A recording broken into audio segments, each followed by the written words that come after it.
บให้พี่ได้อิ่มทุกครั้งไปถ้าหนูจะตายก็ยอมพลีกายให้เสืออย่างพี่เสือพี่ลายหนูยอมตายใต้ปากเสือให้แร่ดื้อถ้าเกลือหนูก็ยอมเป็นได้แค่เหยื่อให้เสืออย่างพี่หนูก็พร้อมถ้าพี่ยอมเดี๋ยวหนูไปให้ลิ้มลอง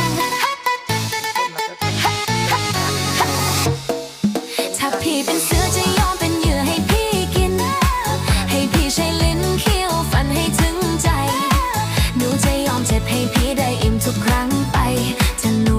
จะตายก็ยอมพลีกายให้เสืออย่างพี่